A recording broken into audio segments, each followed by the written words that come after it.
your strengths or energizing your career through strengths. I will get that right one of these times. I promise. No. How are you today, Kira? I'm fantastic. How are you doing today, Kristin? I am good. And, it's kind of fitting that we're working on Achiever today because I'm in a hospital room and the person that I'm visiting is down getting checked out. So it's all about getting stuff done and not, right? Just get it done. Yep.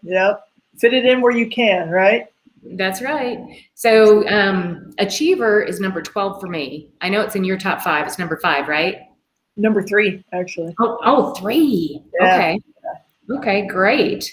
Well, let me do this. I'm going to give the real, true CliftonStrengths definition of Achiever. It's people who are especially talented in the Achiever theme, have a great deal of stamina, and work hard. They take great satisfaction from being busy and productive. So true. My life story, absolutely to a T. And so the visual light that I also like to offer is like a walking checklist.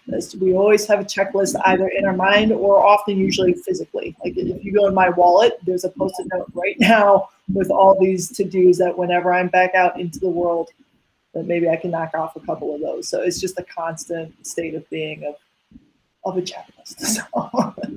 Well, an Achiever is the number 1 strength that shows up for everybody on CliftonStrengths, and the number 1 that shows up in your top 5. So, a lot of people, this will probably resonate with them. So people high in Achiever, I want to talk a little bit about how that shows up for you, Kira, in business.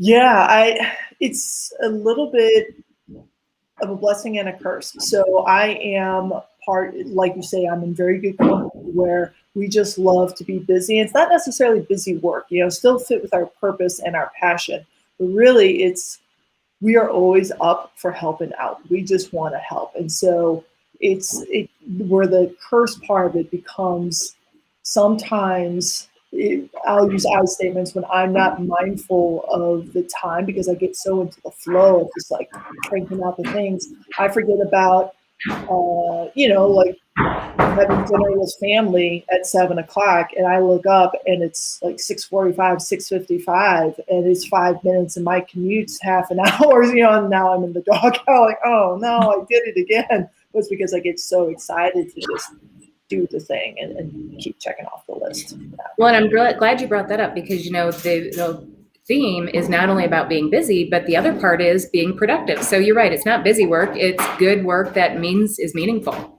Right. Yeah. And that we're helping out colleagues like yourself where like, hey, I told Kristin that I was going to do this thing. And I want to also do, depending on their other top themes, how that looks for them. Are they going to get really tedious with it? Or is it more, it varies. Yeah. Right. So. Well, and how I see my Achiever, and again, it's 12 for me, but I do see it showing up.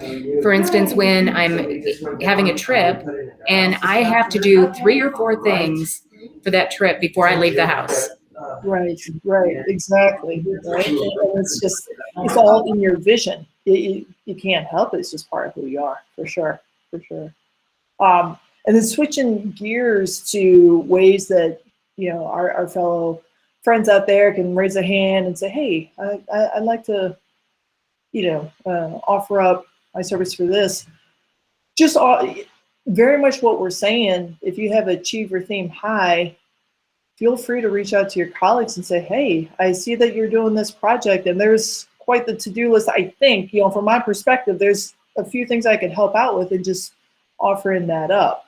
And I, when we were chatting a little bit before, Chris, I thought you had an interesting perspective about how we as Achievers, we just love to offer help and how sometimes that can be internalized as maybe fellow colleagues feel bad that you're dumping stuff on us, and like that's not it at all. We get energized from it. So, yeah. Right, and I'll tell you, so when I have people that work for me, and I've seen this come up for them, it's important for them to tell me what they got accomplished. Right. Yes. Right. Yeah. Right. We don't want to be seen as just off in the corner, y'all thinking that we're eating bonbons or something. Like, no, we are doing things and we want to offer up also that opportunity to continue to build trust and say, hey, we talked about I was going to do X, Y, and Z, and here is what has occurred, where it's going to go, that type of thing. So, yeah.